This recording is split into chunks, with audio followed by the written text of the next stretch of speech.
அடுத்தப்புறமா என்னென்னு பார்த்தீங்கன்னா, ஆல்ரெடி நீங்கள் பார்த்துருப்பீங்க. விகா ஃபேன்ஸ் எல்லாருக்குமே பயங்கர சந்தோஷமாக இருக்கும். பழைய விஜய் அண்ட் காவேரியை கொண்டு வர மாதிரியான சீன்ஸ்லாம் மேக் பண்ணியிருக்காங்க.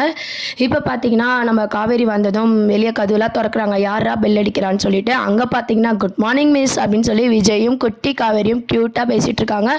அதுக்கப்புறம் பார்த்தீங்கன்னா, விஜய் வந்து கிச்சனுக்குலாம் போகிறாரு. மாமியார் மருமகன் எப்பவுமே பார்த்தீங்கன்னா, ஃபர்ஸ்ட்லாம் வந்து ஜாலியாக பேசிப்பாங்க இல்லையா, அந்த மாதிரியான சீன்ஸ்லாம் கொண்டு வராங்க. இந்த மாதிரி சிக்கன் கிரேவி பண்ணிடலாம், இதெல்லாம் செம்மையாக இருக்கும் அப்படின்னு சொல்லிட்டு விஜயும் நம்ம காவேரியோட அம்மாவும் வந்து பேசிக்கிறத காவேரி பார்த்து ஒரே குழப்பம், என்னடா இது நடக்குது இங்கே அப்படின்ற மாதிரி காவேரியோட ரியாக்ஷன் வந்து இருக்குது. அதுக்கப்புறம் விஜயும் சமைக்கிறாங்க, மாமியாருக்கு வந்து ஹெல்ப் பண்ணுறாங்க. எல்லாரும் சேர்ந்து உட்காந்து சாப்பிடும்போது உங்கள் கைப்பக்குவம் அப்படியே இருக்கத்த, இன்னும் மாறவே இல்லை அப்படின்ற மாதிரி சொல்லிட்டு இருக்காங்க. காவேரி வந்து யோசிக்கிறாங்க, இதுக்கு முன்னாடி இவர் சாப்பிட்ருக்காரோ அப்படின்ற மாதிரிலாம் யோசிக்கிறாங்க. அப்புறம் எல்லாரும் சேர்ந்து சந்தோஷமாக சாப்பிட்டுட்டு இருக்காங்க. அதுக்கப்புறம் பார்த்தீங்கன்னா, நான் ஆல்ரெடி அப்டேட் கொடுத்துருந்தேன் இல்லையா, அந்த மாதிரி தான் நம்ம விஜய் வீட்டுக்கு காவேரியும் போகிறாங்க. இன்னைக்கு நைட்டு டின்னருக்கு எல்லாரும் என் வீட்டுக்கு வரணும்னு சொல்லி விஜய் சொல்லிடுறாரு. அதுக்கு என்ன, கண்டிப்பாக வந்துடும் அப்படின்னு சொல்லி சாரதாவும் சொல்கிறாங்க. இப்போ பார்த்தீங்கன்னா சாரதா காவேரி பார்த்தீங்கன்னா நைட்டு விஜய் வீட்டுக்கு போகிறாங்க.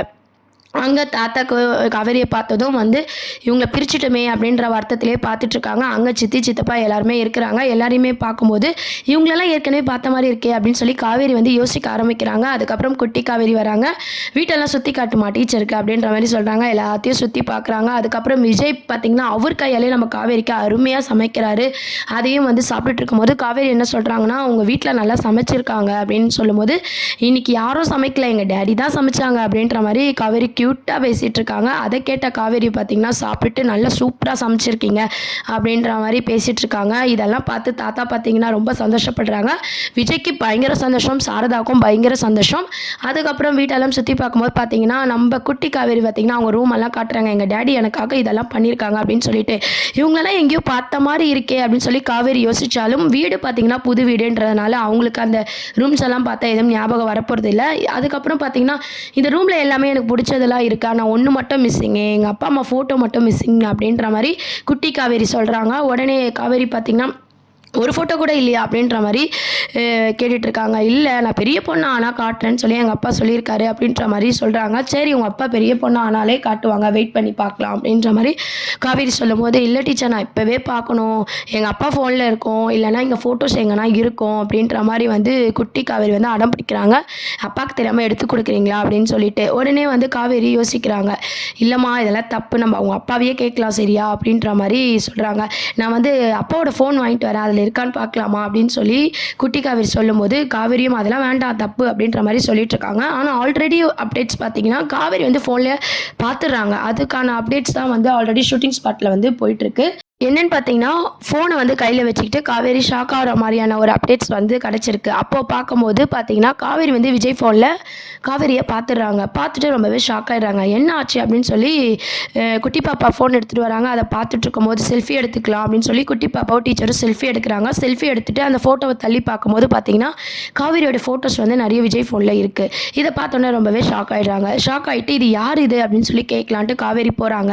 காவேரி கேட்கும்போது விஜய், சித்தி, சித்தப்பா, தாத்தா, சாரதா எல்லாருக்குமே வந்து பார்த்திங்கன்னா ஷாக்கிங்காக இருக்குது. இவ்வளோ சீக்கிரம் விஜய்க்கு வந்து உண்மையை சொல்லணும்னு தோணினாலும் நம்ம காவேரி உயிர் தான் முக்கியம் அப்படின்றதுனால அவர் பார்த்திங்கன்னா அதை மறைக்கிறாரு. உடனே என்ன சொல்லிடுறாருன்னா, எங்கள் ஒய்ஃபும் பார்த்திங்கன்னா உங்களை மாதிரி அட்ஜஸ்டெல்லாம் இருப்பாங்க அப்படின்ற மாதிரி வேறு மாதிரி ட்ராக்கை வந்து கொண்டு போயிடுறாங்க. உடனே காவேரி வந்து அதுக்கு தான் இவ்வளோ க்ளோஸாக பழகுறாங்களோ அப்படின்னு சொல்லி யோசிச்சுட்டு அப்படியே விட்டுடுறாங்க. அதுக்கப்புறம் பார்த்திங்கன்னா, ஏன் விஜய் இப்போ நீ உண்மையை சொல்லலாம்லன்னு சொல்லி தாத்தாலாம் கேட்கும்போது பார்த்திங்கன்னா, இப்போ உண்மையை சொன்னால் காவேரி உயிர்க்கே ஆபத்து தாத்தா அப்படின்ற மாதிரி விஷயத்த சொல்லிடுறாங்க. இதெல்லாம் சித்தப்பாவும் வந்து கவனிச்சிக்கிறாரு. ஓ, உண்மையை சொன்னால் இவ செத்துருவாளா அப்படின்ற மாதிரி சித்தப்பாவோட மைண்ட் வாட்ஸ்லாம் அப்படி தான் இருந்துச்சு. அப்படி தான் கொண்டு போகிறாங்க. இப்போதைக்கு காவேரிக்கு என்ன உண்மைனா, விஜய் ஏன் தன்னை சுற்றி சுற்றி வராரு அப்படின்றத ஓரளவுக்கு தெரிஞ்சுக்கினாங்க. அதுக்கப்புறம் தானா அவர் பொண்டாட்டி அப்படின்ற உண்மையெல்லாம் எப்போ தெரிய போகுது அப்படின்னு பார்த்திங்கன்னா, அதெல்லாம் வெயிட் பண்ணி பார்க்க வேண்டியது இருக்குது. அதுக்கு நடுவில் பார்த்திங்கன்னா, காவேரிக்கு ஞாபகம் வந்தா என்ன, வரலனா என்ன, இப்போதைக்கு பார்த்தீங்கன்னா விஜய் காவேரியோட லவ் ஸ்டோரி தான், பழைய லவ் ஸ்டோரி தான் அப்படியே கொண்டு வராங்க. பார்க்கவே ஃபேன்ஸ் எல்லாருக்குமே செம்ம சந்தோஷமாக இருக்கும். விஜய் எப்படிலாம் பார்க்கவே ரொம்ப சந்தோஷமாக இருக்குது. நம்ம க்யூட்டாக விஜய், சாரதா அவங்களோட 2 பேரோட பாண்டிங்கும் பார்த்திங்கன்னா ரொம்பவே அழகாக இருக்குது. இப்போ காவேரி அடிக்கடி வீட்டுக்கு வர்றது, அவங்க வீட்டுக்கு போகிறது, ஸ்கூலில் மீட் பண்ணுறது அப்படின்ட்டு காவேரியே இப்போ எல்லாமே யோசிக்கிற மாதிரியான சுச்சுவேஷனில் வந்து வரப்போகிறாங்க. அதுக்கப்புறம் பார்த்திங்கன்னா நம்ம யமுனா இருக்காங்க இல்லையா, நிவின் யமுனா, அவங்களுக்கும் காஞ்சிபுரத்தில் வந்து ட்ரான்ஸ்ஃபர் கிடச்சிருக்கு. அடுத்த வாரம் எபிசோட்ஸில் பார்த்தீங்கன்னா நம்ம யமுனாவும் காஞ்சிபுரத்துக்கு கலெக்டராக வந்து வரப்போகிறாங்க. அதுக்கப்புறம் நிவினும் நம்ம விஜயும் பார்த்து பேசிக்க போகிறாங்க, யமுனாவும் பேசிக்க போகிறாங்க. இதையும் பார்த்த காவேரி பார்த்தீங்கன்னா ஷாக் ஆக போகிறாங்க. ஓகே, இவங்கெல்லாம் ஏன் பேசுகிறாங்க, என்னை சுற்றி என்ன தான் நடக்குது அப்படின்னு சொல்லிட்டு சாரதா கிட்ட போய் கேட்கலாம் அப்படின்னு சொல்லி யோசிக்கிறாங்க. சாரதா கிட்ட போய் கேட்குறாங்க, என்ன தான் நடக்குதுமா, நீயாவது உண்மையை சொல்லு, இவங்களெல்லாம் பார்த்தா எனக்கு ஏற்கனவே பார்த்த மாதிரி இருக்குது, தயவுசெய்து உண்மையை சொல்லு அப்படின்னு கேட்கும்போது இல்லை கொஞ்சம் கொஞ்சமாக சொல்லலாம் அப்படின்னு சொல்லிட்டு இப்போதைக்கு ஏதோ இல்லைம்மா அப்படின்னு சொல்லி சமாளிக்கிறாங்க. அதுக்கப்புறம் நிவினும் நம்ம விஜயும் பேசிக்கிறாங்க, குமரனை பற்றியும் பேசிக்கிறாங்க. குமரன் என்ட்ரியும் பார்த்தீங்கன்னா சீக்கிரமாக கொண்டு வர போகிறாங்க. பழைய குமரனை, குமரன் கங்காவும் இதே காஞ்சிபுரத்துக்கு வர மாதிரியான அப்டேட்ஸும் வந்து கூடிய சீக்கிரம் வந்து கொண்டு வர போகிறாங்க. இப்போதைக்கு நிவின் யமுனா அவங்க வந்து ஜாயின் பண்ணிக்கிறாங்க. விஜய் வீட்டுக்கும் காவேரி வராங்க. சீரியல் பார்த்தீங்கன்னா கொஞ்சம் போரிங்காக போகாமல் செம்ம இன்ட்ரெஸ்டிங்காக பார்க்கவே பழைய மகாநதி அப்படின்ற விஜய் காவேரியோட லவ் சீன்ஸை பார்க்க போகிறோம். அந்த சந்தோஷத்திலே பார்த்தீங்கன்னா எபிசோட்ஸ் வந்து கொஞ்சம் கூட போர் அடிக்காமல் வந்து மூவ் பண்ணிட்டு இருக்காரு டேரக்டரு. இப்போ காவேரிக்கு ஞாபகம் வர்றது மட்டும்தான் பேலன்ஸாக இருக்குது. இப்போதைக்கு யமுனாவும் நிவினும் வந்துடுறாங்க. கூடவே பார்த்தீங்கன்னா பசுபதி வில்லனும் வந்து என்ட்ரி ஆக போகிறாங்க. ஆல்ரெடி சொன்ன மாதிரி இந்த கதையில் வந்து பசுபதியும் என்ட்ரி ஆக போகிறாரு. நம்ம எல்லாருக்குமே தெரிஞ்ச விஷயம்தான். என்னடா இது, ஹீரோவோ ஹீரோயினும் சீக்கிரமாக சேர்த்து விட்டுருவாங்களா? கிடையவே கிடையாது. பசுபதி அப்புறம் இந்த சித்தப்பா வர ஒரு விஷயத்த கேள்விப்பட்டார் இல்லையா, நம்ம காவேரிக்கு வந்து டக்குன்னு உண்மையை தெரிஞ்சா அவளுக்கு ஆபத்து அப்படின்னு சொல்லிட்டு இந்த விஷயத்தெல்லாம் வந்து அவர் மூலமாக பசுபதி வந்து தெரிஞ்சுக்க போகிறாரு. நம்ம காவேரிக்கு உண்மையை சொல்லிட்டா என்ன, அவளுக்கு எதனா ஆகிடும்ல அப்படின்ற மாதிரி அவங்க ஒரு பக்கம் யோசிக்க போகிறாங்க. அதுக்கப்புறம் காவேரிக்கும் பார்த்திங்கன்னா நிறைய குழப்பங்கள் இருக்குது. நம்மள மாதிரி இருந்தாலும் ஓகே, நம்ம ஃபேமிலி மெம்பர்ஸ் எல்லாருக்குமே அவரை தெரியுதே, ஏதோ ஒரு விஷயம் சம்திங் இருக்குன்னு சொல்லி யமுனா கிட்டேயும் போய் கேட்குறாங்க, நிவின் கிட்டேயும் போய் கேட்குறாங்க. எல்லாரும் பார்த்தீங்கன்னா காவேரிக்கு எதுவும் ஆகிடக்கூடாது அப்படின்னு சொல்லிட்டு அதை மறைக்க தான் பார்க்குறாங்க. காவேரியும் பார்த்தீங்கன்னா குட்டி காவேரி மேலே ரொம்ப பாசமாகவும் அன்பாகவும் இருக்காங்க.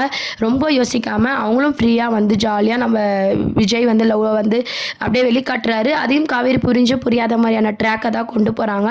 இன்னொரு பக்கம் பார்த்தீங்கன்னா நர்மதாவோட அப்கமிங் சீன்ஸும் கொண்டு வர போகிறாங்க. நர்மதாவும் வரப்போகிறாங்க படிப்பெல்லாம் முடிச்சுட்டு. இப்போதைக்கு சீரியல் பார்த்திங்கன்னா முடிக்க மாட்டாங்க. இன்னும் நிறைய இருக்குது. குமரன் என்ட்ரி இருக்குது, நர்மதா என்ட்ரி இருக்குது, கலெக்டராக வந்து காஞ்சிபுரத்துக்கு ட்ரான்ஸ்ஃபர் ஆகிறாங்க. எல்லாருமே முடிஞ்சிடும் அப்படின்னு நினச்ச மகாநதியை ஒரு ரீஃப்ரெஷ்ஷாக டேரக்டர் வந்து கொண்டு வராங்க. அதுவும் பார்க்க கொஞ்சம் கூட போரிங்கே இல்லாமல் அவங்களோட லவ் சீன்ஸை அப்படியே கொண்டு வராங்க. இப்போதைக்கு பார்த்திங்கன்னா காவேரி விஜய் கூட சேர்ந்தாச்சு, பாப்பா கூடயும் சேர்ந்தாச்சு. அந்த மாதிரியான ட்ராக் கொண்டு வராங்க. பசுபதி வந்து இதுக்கு நடுவில் என்னெல்லாம் பண்ண போகிறாரு, அதை விஜய் வந்து எப்படி பார்த்துக்க போகிறாரு. விஜய் மட்டும் இல்லை, விஜய், நிவின், குமரன் 3 பேரும் சேர்ந்து ஃபஸ்ட்டு எப்படி பண்ணாங்களோ அந்த மாதிரி கொண்டு வருவாங்க. ஏன்னா இவ்வளோ தூரம் ஆனதே பார்த்திங்கன்னா பசுபதி பயனாளியும் தான். விஜயும் காவேரியும் 5 வருஷம் வந்து பிரிஞ்சிருக்கிற மாதிரியான ஒரு சூழ்நிலை வந்து வந்திருக்கு. மறுபடியும் பார்த்திங்கன்னா பசுபதி வந்து சும்மா இருக்கல, எதனா பண்ணி உங்களை பிரிக்கணும் அப்படின்ற மாதிரி நினச்சி காவேரிக்கு ஃபஸ்ட்டு உண்மையை சொல்கிறதுக்கு ட்ரை பண்ண போகிறாங்க. இது மூலமாக தான் பார்த்திங்கன்னா அவங்க மூலமாக காவேரி எல்லாம் உண்மையும் தெரிஞ்சுக்கிட்டு அது உண்மையாக பொய்யா அப்படின்னு சொல்லி சாரதா கிட்டெல்லாம் போய் கேட்க போகிறாங்க. அதுதான் மிகப்பெரிய அதிர்ச்சியாக வந்து காவேரிக்கு இருக்குது. ஆனால் காவேரி உயிருக்கு ஆபத்து வருமா, இல்லை அதை புரிஞ்சுக்கிட்டு யதார்த்தத்தை புரிஞ்சுக்கிட்டு விஜய் கூட சேர்ந்து வாழ்வாங்களா அப்படின்றதெல்லாம் வெயிட் பண்ணி பார்க்கலாம். கூடிய சீக்கிரம் காவேரிக்கு பழசெல்லாம் ஞாபகம் வந்து சேர்ந்து வாழணும்ட்டு எத்தனை பேர் நினைக்கிறீங்களோ சேனலுக்கு ஒரு லைக் பட்டனை கிளிக் பண்ணுங்கள். இந்த ப்ரோமோலாம் உங்களுக்கு எத்தனை பேருக்கு பிடிச்சிருக்கு அப்படின்றதையும் மறக்காமல் கமெண்ட் செக்ஷன் சொல்லி சப்ஸ்கிரைப் பண்ணுங்கள். தேங்க்யூ.